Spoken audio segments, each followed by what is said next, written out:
السلام علیکم۔ Urdu centre hub میں خوش آمدید۔ ایک غریب لکڑہارا جنگل کے قریب رہتا تھا۔ وہ روز جنگل میں جاتا، لکڑیاں کاٹتا اور اسے شہر میں لے جا کر بیچ دیتا تھا۔ وہ اس سوچ کے ساتھ زمین بھی کھودتا تھا کہ کبھی شاید اس میں سے اسے خزانہ مل جائے اور اس کی زندگی سنور جائے۔ اسی امید کے ساتھ وہ روزانہ اپنے ساتھ جنگل میں بیلچہ اور کلہاڑی بھی لے کر جاتا تھا۔ ایک دن خزانے کی تلاش میں زمین کھودنے لگا۔ اچانک اسے ایک بہت بڑی دیگ نظر آئی۔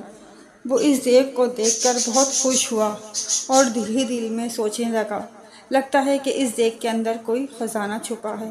جبھی تو اسے کسی نے جنگل میں درخت کے پاس زمین کھود کر دبایا ہوا ہے۔ وہ خوشی خوشی دیگ کی طرف بڑھا تاکہ اس کے اندر ہاتھ ڈال کر خزانے کو دیکھ سکے۔ اس نے جب دیگ میں ہاتھ ڈالا تو اسے پتہ چلا کہ دیگ اندر سے بالکل خالی تھی۔ اس نے غصے میں دیگ اٹھا کر درخت کے پیچھے رکھ دی۔ کچھ دیر وہ خزانے کی تلاش میں زمین کھودتا رہا لیکن اس کے ہاتھ کچھ نہ آیا۔ اس نے غصے میں کلہاڑی اٹھا کر درخت کے پاس پھینک دی اور تھک ہار کے درخت کے قریب بیٹھ گیا۔ اچانک اس کی نظر دیگ پر پڑ گئی۔ اس نے دیکھا کہ وہ کلہاڑی اس دیگ میں جا گری تھی اور اب دیگ میں 100 کلہاڑیاں موجود تھیں۔ وہ ان کلہاڑیوں کو دیکھ کر بہت حیران ہوا۔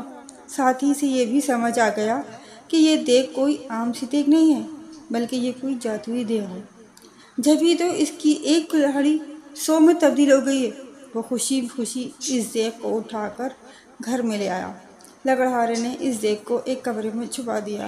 رات کے وقت اس نے جادوئی دیگ کو دوبارہ آزمانے کے لیے اس میں آم ڈالا۔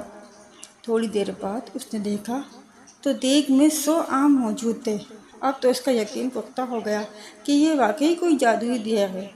وہ اس دیگ سے سونے کے سکے وغیرہ نکال کر انہیں بیچتا رہا اور امیر ہو گیا۔ امیر ہونے کے بعد وہ دوسروں لوگوں کی مدد بھی کرتا تھا۔ اس کے پاس اگر کوئی غریب شخص آتا تو وہ کبھی اسے خالی ہاتھ نہیں لوٹاتا تھا۔ یہی وجہ ہے کہ وہ ملک بھر میں اپنی سخاوت کی وجہ سے مشہور ہو گیا۔ اس کے اچانک امیر ہو جانے اور جادوئی دیگ کی کہانی ہر جگہ پھیل گئی۔ اس ملک کے بادشاہ کے پاس بھی اس جادوئی دیگ کی خبر پہنچی۔ بادشاہ بہت لالچی تھا۔ اس کے پاس اپنا بہت سارا خزانہ موجود تھا۔ اس کے باوجود اسے مزید خزانے کی ہوس تھی۔ اس نے سوچا کہ یہ دیگ اگر اسے مل جائے تو اس کے خزانے میں مزید اضافہ ہو جائے گا۔ اس سوچ کے ساتھ بادشاہ نے حکم دیا کہ لکڑہارے اور اس کی دیگ کو محل میں لایا جائے۔